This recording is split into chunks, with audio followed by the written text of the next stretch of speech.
So what we're going to do is we're going to go ahead and we're going to recommend a pick on the Cleveland Browns for their season win total this year for you guys. Now you can get this in Vegas right now, over 9 minus 120 at the Westgate Sportsbook.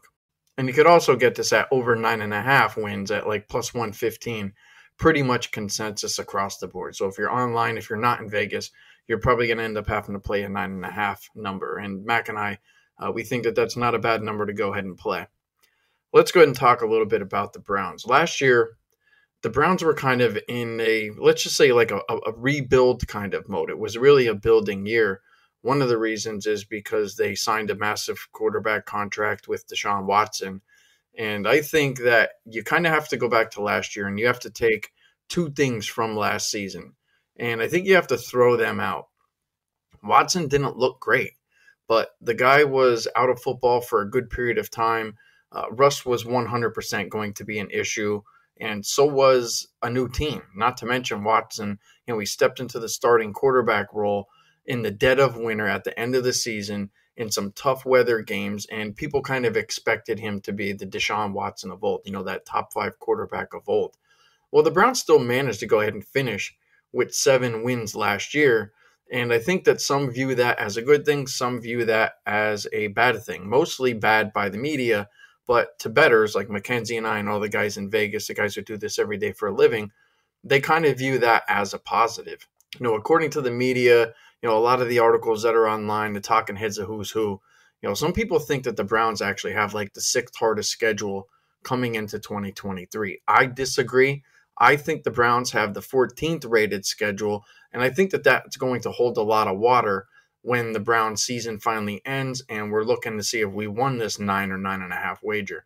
Mac, you had talked to me a little bit about the difference between the Vegas opinion and let's just say the public opinion. Now, when we look at this schedule, 14th rated schedule, it seems pretty mediocre. I think the instant reaction for most people is the Browns are in the toughest division, arguably, and they're the 4th worst team in that division, so they're going to have a very tough go of it. But if you look at all their games, their entire 17-game schedule, before you account for their not too many miles traveled and all the rest, if you just look at the win totals of their opponents, yeah, it's the 14th hardest. So I think that would surprise most people considering they are in a division with 4 teams that are expected to have a winning record at the end of it. The Browns' opening schedule, team-wise, it's pretty tough. But the Browns get 4 of the first 5 games against those pretty good teams. They get them at home, 4 to 5 games at home, and there's a bye week in there. Aside from a short trip to Pittsburgh in week 2, the Browns are going to be home a lot. They're going to have probably, I would say, maybe the least amount of miles on them out of any team in the entire league as they head into like week 7. If you simply look at the Browns schedule, you can easily argue that the Browns get most of their good teams that they're going to face on the schedule. They get them at home and mostly the weaker teams on the road. And the Browns are going to finish the season against the Bengals in week 18. And depending on how the season goes for Cincinnati, the Browns might actually have a layup in that game if Cincinnati, takes this division and end up, resting their starters. And I think one of the things that we all try to factor in here is what actual teams are you playing that made the playoffs last year? Well, if you look at the Browns schedule, they're only going to face 5 teams this year that made the playoffs last year. And 2 of those teams, one of them is going to be the Bengals and the other one's going to be the Ravens. So that kind of leaves us with 10 total games this year there, Mac, in 2023 against teams that didn't make the playoffs last year. I can only view that as a good thing. The Browns also, they don't get hit with that dreaded short Sunday to Thursday turnaround until very late in the season, week 16, week 17 to be exact. Overall, the Browns schedule isn't as bad as the talking heads will make it out to be. Everyone has kind of shitted on this Browns team for years and the Watson character, the Browns' poor history. I guess it just adds fuel to the negative media fire that kind of surrounds them. I like the Browns this year, and I don't think their schedule's all that bad. Now, we could talk a little bit about Watson offense and defense, but Mac, is there anything on the schedule that you see that puts maybe a smile or a frown on your face? Yeah, smile. I agree with a lot of what you're saying, especially when it comes to how easy their schedule is from a traveling perspective in the beginning of the season, because I feel like this team, yes, they were in a rebuilding mode last year. When you get a new quarterback, historically, you go under your win total about 65% of the time. So it's not surprising. We shouldn't have been surprised anyway that Deshaun Watson coming in not only in his first year, but midway through his first year, did he get his first snaps, that didn't exactly work out. So coming into this year, I feel like a lot of that can be erased if they go 2-0. If they beat the Bengals and the Steelers back to back, nobody's talking. Everyone's just like, oh, rebuilding year. They did it. They went through it. A lot of bad media coverage, a lot of tough times. Another 7-win year, pretty accustomed to that in Cleveland. But now it's a new age. Now we have a $50 million a year quarterback. Now we have the best roster in the league, best offensive line in the league, arguably. So I feel like winning that, especially that first game, is very critical against the Bengals at home. And there's some great history on our side here, where if you want to tie your money for the season, like us, Browns over 9.5, plus 125 at William Hill right now. Yeah, that makes sense. But I also kind of like the Browns plus 2.5 or on the money line week 1. They're a division dog. If you're at home and you're a division dog since 1989, you're 56%. All right, that's good. Maybe you're cherry picking stats, just 2 categories. 56% isn't all that much, 75 games. How about this? Modern era. If you're a division dog in week 1, you're 70% ATS, 38-17, but it gets much better. If you're at home and you're a division dog, like the Browns are going to be, you're 15-2 ATS. I feel like that's a critical game. I'm not going to like this ticket if the Browns don't win that game, but I feel like they have a great shot at it. So let's say they get off to that 1-win start. They can win in Pittsburgh, and then they place a bad Tennessee. I feel like that sends them in a completely different trajectory than if they go 0-1 or 0-2. So I like the fact that they get a lot of home games early, because that will make the difference. If you're going to have to play them sometime, I think you want to play them early and you want to play them home to maximize that advantage. And then you mentioned the short week late in the year. I want to push back on that a little bit, make sure we're crossing all our I's and dotting all our T's or whatever. I feel like that's a disadvantage. I feel like the Jets, cold weather. I know the Browns are cold weather, but 4 days off after you play the Texans. Maybe the Texans are going to be so bad that it's not going to be that much of a road trip. But that worries me. If I was going to have my Thursday game, I'd want it early in the season with my team fresh.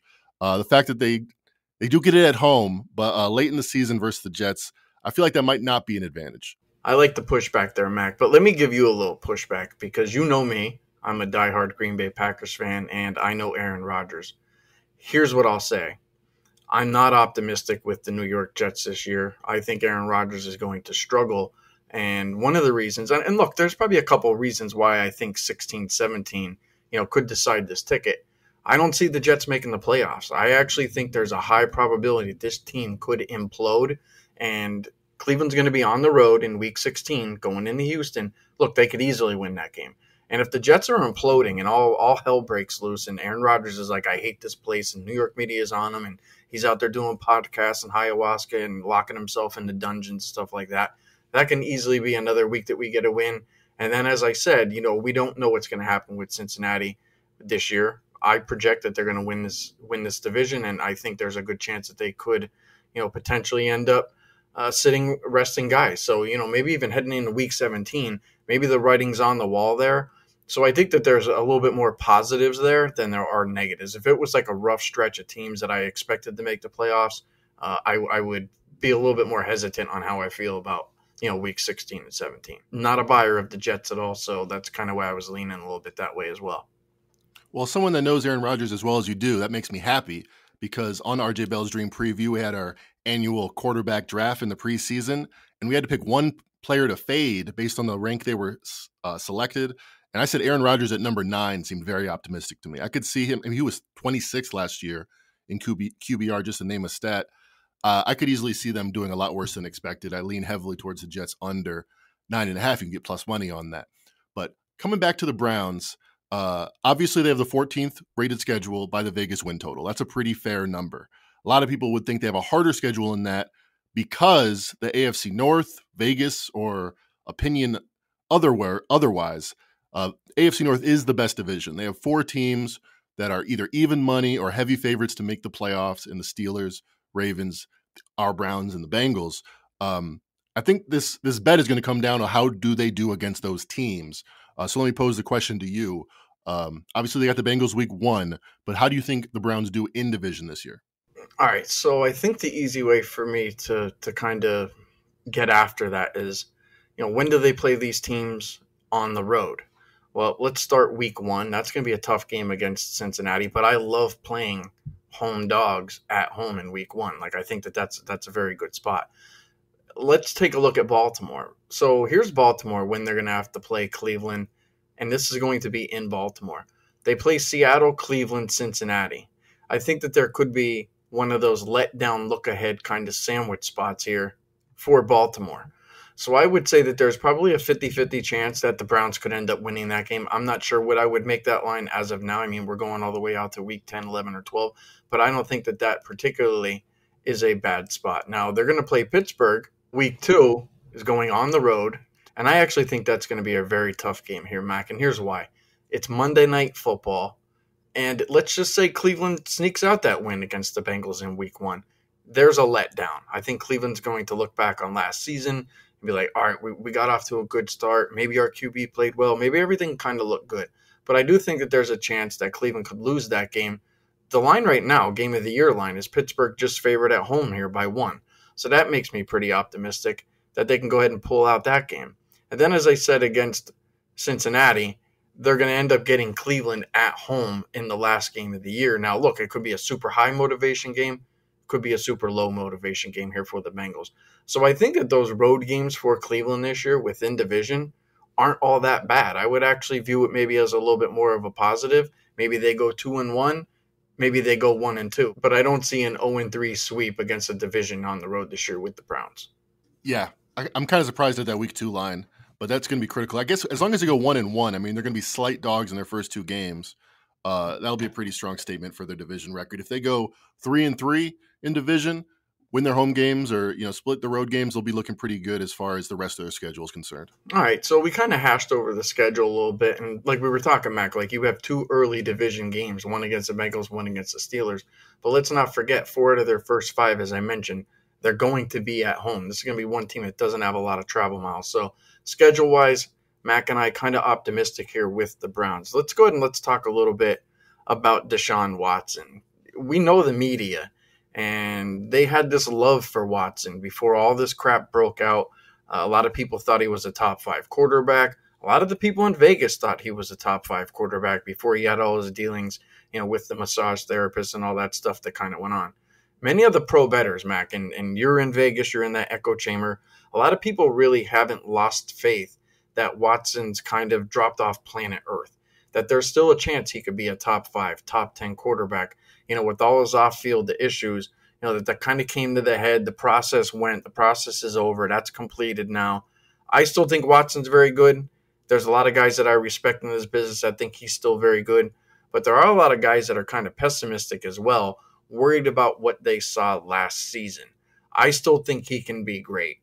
I'm not necessarily sure what you think, Mac, but I think that there's a chance that he could have another breakout year, Deshaun Watson type year, top 5, top 10, and just quiet everything and put all that shit that he had to deal with in his past behind him. And let me just add this there, Mac, and I think you've probably experienced this before in your life, is that, we've all moved into a new house or a new apartment, and it took time to get adjusted. We were sticking our hand on the wall, looking for that light switch where we, where we lived in our last place. And there's just little weird things that kind of need to feel right, and you need to get adapted. And I think that was what we saw last year with Watson. And I think he'll get adapted to this Cleveland team rather quickly, with another offseason. And when you hang around a bunch of screwballs, Mac, they're eventually going to get in trouble. And things that you did in your past, you're going to start to look like an angel. And I'm not saying Deshaun Watson's any type of angel, but I believe everything that guy's gone through and all the media coverage that he had on him when all that stuff was breaking out, I believe we won't hear a whole hell of a lot of that, maybe very, very little this year. And I don't think that that's going to be a distraction for this Browns team. Yeah, and I think you're right when you're talking about how Vegas is maybe not as pessimistic as the average fan or the average media member when it comes to Watson. And as you know, Vegas is very empirical. And there's multiple ways you can break it down where it seems more likely than not than Watson's closer to what he did in his first 3.5 years versus a half a year last season from, week 12 or week 10, I forget, through week 18. And you mentioned not knowing where the light switch is, not necessarily having all your P's and Q's, coming correct. That's not uncommon. We're tracking this since 2015. We're going to extend it much further in pregame research. But right now we got fair numbers from 2015. And there's been 45 times that a veteran quarterback, not a rookie, moved to a team and started week 1. You look at the great span of those 45 times 17 or 16 games, and on average, Vegas gets it wrong by about a game per season, 0.8, 0.9 games per season. They overestimate how well they're going to do. So when someone in that context underperforms, the Browns 7 wins, over-under was about 8.5 last year, by a game and a half, you got to take that with a tremendous grain of salt, especially when Watson didn't look like the guy that we had seen throughout his career. It made sense. He didn't know where the light switch was, I think is a good way of putting it. All that caveated and said, sometimes you're empirical about data that has changed fundamentally. And that's the question I will pose to you. Last year, the totals were down, scoring was down, deep throws were down. The idea was that Vic Fangio's zone 2 shell type of mentality, which is you're not going to beat us deep, became pervasive in the NFL, and some players weren't able to adapt to that. Another quarterback in his first year in a new system, Russell Wilson was probably the prime example of that. Can Watson adapt to this if this becomes the new norm, if he doesn't have that long shot down the middle? Now, Amari Cooper is more of a possession receiver than a guy like DeAndre Hopkins or Will Fuller in Watson's past. So theoretically, you should be able to handle that type of slant, short pass type of environment just as well. Amari Cooper can. But how is Watson going to, be able to change his game after a year off? Is there something that maybe he's damaged goods? Maybe he's in his head. Maybe there's something. I mean, we see quarterbacks fall off for all sorts of reasons, whether it's a change in the mentality of the game or they just get the yips. Or are you concerned at all that Watson, despite his stellar first few years of his career, might just not be a top 15 quarterback anymore? Good question. I think one of the benefits for Watson with this Cleveland team is that they're not going to change their identity. Like, this is like a dink and dunk offense. They brought in a guy in Elijah Moore who is clearly a slot receiver, so they're not going to be looking for any afterburner type stuff. You get rid of Kareem Hunt, so you're going to end up with Nick Chubb in the backfield. He's not going to be running long routes, so they're not going to change anything. So I think whatever he was working on last year, the offseason coming into this year, that maybe it'll take a little time to get adjusted. I kind of can throw back here at UMAC. If we're talking top 5 quarterbacks, how many top 5 quarterbacks in the league can't do what you just asked of Deshaun Watson? These guys are the best quarterbacks in the world.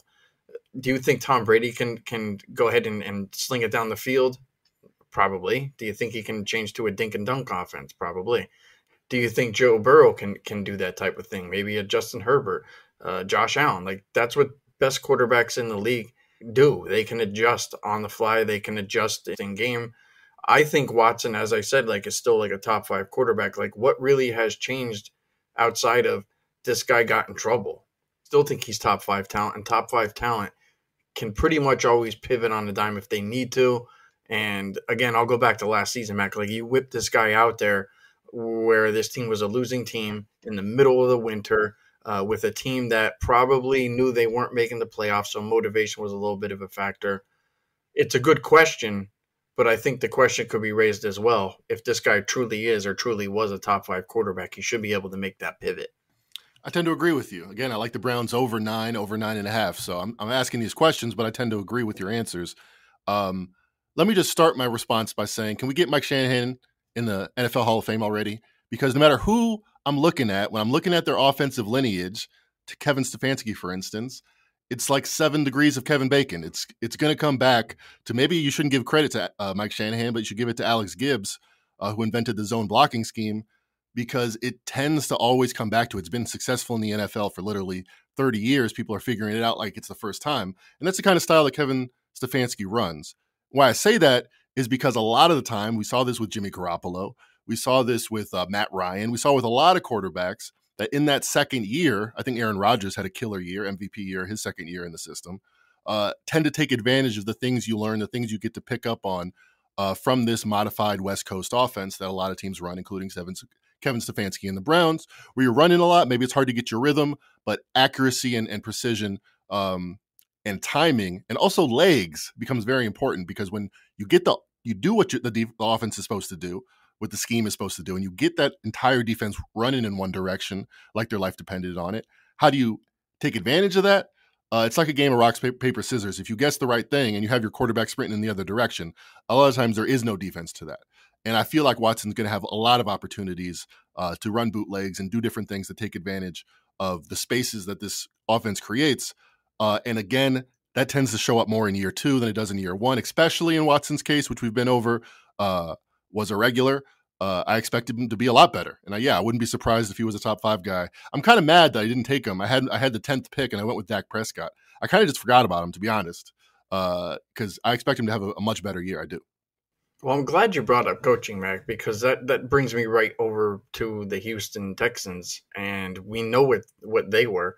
You have to take the team prior, who was the Texans, and take the team current, who's the Browns, and we know what Watson had to deal with, with Houston and the coaching. I mean, that team literally from top to bottom, Mac, they were falling apart at the seams, and we've seen what they've become. Easily the worst team in the NFL. Now, this year, probably not, but we saw what happened there. Most of that, I believe, because of coaching. I'd say Cleveland is in a much better place coaching-wise. The wide receivers, they weren't an issue for Watson in Houston. I mean, he had Will Fuller, he had DeAndre Hopkins, but I think like outside of Hopkins, Watson never had a top-tier tight end, never had a top-tier offensive line. I guess you could say he probably really never had a healthy Will Fuller. But the Browns, if you look at this team across the board offensively, they might have the best offensive line in football, and if not, they're probably certainly a top 5. That's something that Watson's never had. Watson never had a running back like Nick Chubb.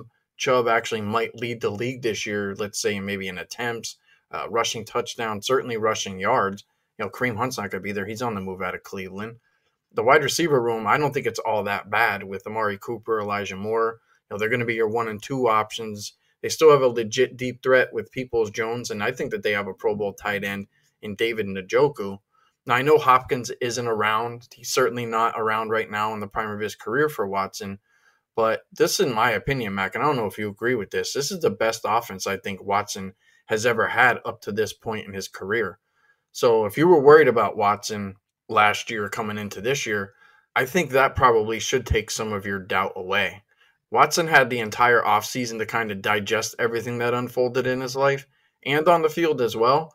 I think if Watson hasn't lost his touch and his hunger for the game, let's just say it might even be hungrier, Mac, we could be looking at a top 5 quarterback for certain. I tend to think, with all things considered, Watson is 100%, without a doubt, top 10 quarterback this season. That's going to certainly help this Browns team. I think you make a strong case, and I think the best case for the Browns offense being good and Watson being able to take advantage of them being good is that they were good last year. And I know they lost some games that Watson was in, but you take the entire span, not just of Watson's games, but the entire Browns season, because, Stefanski has a lot to do with that. Nick Chubb has a lot to do with that. Their elite offensive line has a lot to do with that. I think these numbers matter. They had the 7th best offense in the league last year and the 6th best rushing offense.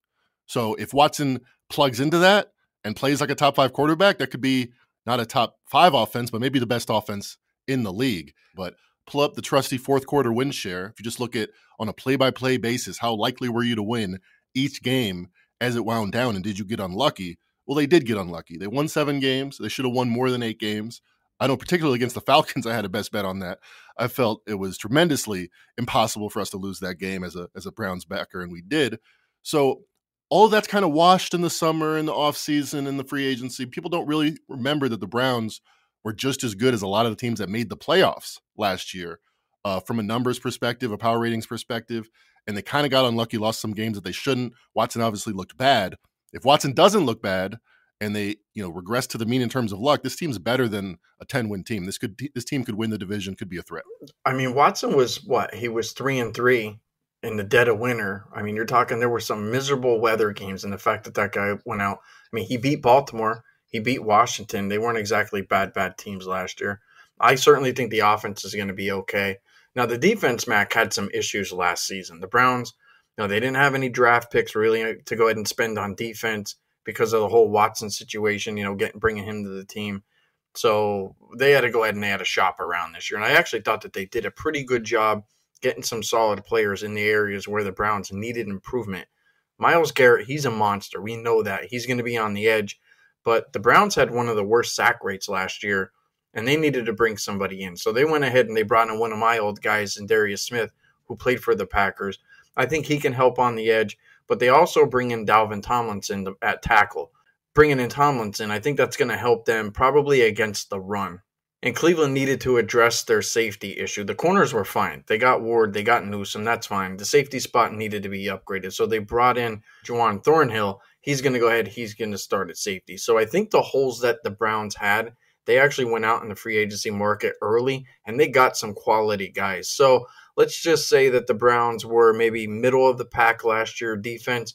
I don't want to say top 10. I think they'll be slightly upgraded, Mac, but I think top 10 is certainly an achievable type of defense. And if they can go ahead and do that with an offense that I think can be pretty good, I think offensively, defensively, this Browns team is going to be pretty tough to deal with each and every week. Yeah, and Jim Schwartz comes highly pedigreed. I mean, this was a guy that was a head coach. This was a guy that was a Super Bowl winning defensive coordinator. He beat Tom Brady in the Super Bowl. The Tom Brady had a pretty good game.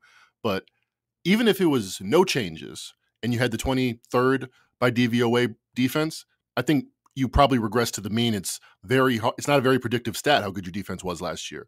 But the fact that they brought in new talent, the fact that they have arguably one of the better defensive coordinators, him and Vic Fangio, in that position in the NFL, I feel like top 15 is very attainable. And if they get top 10 again, this is a threat. This is a really good team that it's going to be tough to deal with on both sides of the ball. You mentioned the Browns coming back with Zadarius Smith as far as shoring up their pass rushing capabilities. Do you worry at all that their rush defense hasn't been improved? Because that was, like you mentioned, their Achilles heel last year. Well, I think Zadarius Smith can help their rush defense, but that's why they brought in Dalvin Tomlinson. The dude's a monster. I think he's going to help shore that up.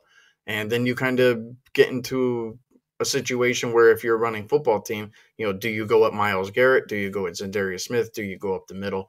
I think that bringing in new blood, Mac, especially in the back end with the safety, that this is going to bring this core group of guys together to kind of step up, knowing that, that there are new coaches that came in that they're not afraid to make changes on that side of the ball, and they'll easily replace you, and there could be new blood coming in next season. So I think the rushing defense for the Browns has only one way to go, and I think that that's up.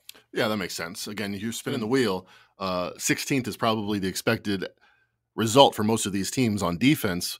Zadarius Smith, 85 pass rush grade by PFF, which is elite, very good anyway, and a 70 rush defense, which isn't bad. It's starter level, but it's not his strong suit. But I kind of agree with you where it's just additive, where if if you have that pass rush ability, you take some pressure off some other guys to get sacks, they can focus on, maybe the coaches are telling them, this is what you need to do. I remember the DTs in Washington were always told, take up 2 guys, get 0 tackles a game. If you take up 2 guys, you're doing your job, you're helping us. It's that kind of additive, especially with a new coach, new environment mentality, that I think that free agent signing actually will help them on both sides of the defense, as it were. And let's not forget too, Mac, that they had some injuries last year. There's going to be some guys coming back. The depth won't be bad, but they also had some young guys too. You do mature. And last year was a trying year. So I think that everything's going to come out in the wash for the Browns this year. I think finally let's maybe address the special teams a little bit. I think that the special teams are going to be much better this year. Last year, they brought in Jakeem Grant. And if you guys remember Jakeem Grant, he was the guy that ended up tearing his Achilles. He ended up being out for the entire year, but they brought him in to go ahead and return kicks. And he was easily one of the most electrifying return men in the league. They're going to have him back. They have a top 7 punter already. I think if the Browns get a much better season out of Cade York, it's not like he was terrible last year, still a young guy. I think overall the Browns special teams could actually be good, not great, but I think that could actually be another small uplift for this team. Overall, I think the Browns coaching staff will be upgraded slightly this year. They promoted within, and they hit all the key areas that they needed to on defense. Watson, I think he's going to be able to put the pass behind him. I think he realizes that he has a very good team in front of him. I think the defense will be able to rely on some of that showstopper talent that they brought in and embrace, some of the new pieces that they have. If the Browns manage to go ahead and post a positive record, Mac, like we were talking about, through 6 weeks, I think week 7 through 18 is going to actually be as easy as advertised. I think 9 wins is a fair number. I actually think it's a tad low. I think the ceilings for this Browns team, surprisingly, Mac, could actually be 12 wins. My final prediction for the Browns is going to be 11-6 this year. I wouldn't be surprised to see 12, and I wouldn't be surprised to see 10. I think we're going to have to see a Browns team kind of in disarray for them to be at 9 wins or less, and I honestly just don't see it. Totally agree. Think about it this way: 9-8 has to be too low of an expectation. If you were watching the win totals last year and you didn't know watching suspension and you were just watching the way the wind blew and looking at the Vegas win total, and then you didn't watch the season and you said, okay, well, the Browns are expected to win 8.5 games, but then when Watson was announced not to be suspended for the full season, it went up to 10, and then it went back slightly down 9.7 by the time the season kicked off, even though Watson wasn't only going to play, 6 games. Ended up going 3-3, but you knew that going in, and you expected between 9.5 and 10 wins. If you didn't watch the season, and I said make some conclusions about what do you think the Browns will be next year, you mentioned Jim Schwartz brought in, you mentioned some of the different pieces that were moved, you would say, well, better than 9.7 wins, because as we've seen historically, QBs do a lot better in any system, let alone this run-heavy variation of the West Coast offense that Stefanski runs. Almost invariably, the quarterback does better in round 2. So if you knew nothing else, you would set this at 10. They're setting it at 9 or 9.2. And like we've said, I think there's more than one reason why we would expect more than a little bit of an uptick from 9.7, maybe a half win, maybe more than that. So I think 11-6 is a very reasonable expectation. Just not listening to too much of the noise, not too much of the chagrining and hand-wringing that came from last season. I think sometimes you can do much better just ignoring all of it, not watching all the talking heads, not worrying about all the twists and turns. You're just looking on talent, what this team was expected to do, and are they expected to be better or worse than last year? I'm expecting them to be better. So yeah, over 9.5 plus the 125 at William Hill. That's a great bet. Let's get at it. All right, Mac. So I'm going to go ahead and I'm going to close up with this. And I think this was the one thing that was really confusing me that maybe a lot of people weren't getting. This Cleveland team, Mac, even when Baker Mayfield was there, was being talked about as maybe the best team in the division, a playoff team, a potential dark horse Super Bowl team. That was with Baker Mayfield. Now we have Deshaun Watson. We don't know what he is, right? But if we have, let's just say, let me grab any top 7 quarterback. Let's say Joe Burrow, right? Joe Burrow is probably right around 3-4. If we have Burrow on this team, is this win total 9? I don't think so. I honestly don't think so. So let's say Deshaun Watson is a top 5 quarterback, and he's kind of always been, at least over the last couple of years that he's played competitive football, then I can only assume that this number is absolutely wrong. I think you have to take a look at what the Browns had at quarterback, what they potentially could have. And I think that's such a wide gap, Mac, that this team winning 7 games last year, it just doesn't make sense to me that it's only like a 2-game upgrade with a quarterback that was signed to change this franchise's future. Yeah. Is it 11 if Joe Burrow's in it? Is it 11.5? And I'm not saying he has to be Joe Burrow, but if he's anything close to it, then 9 is going to look silly by the end of the year.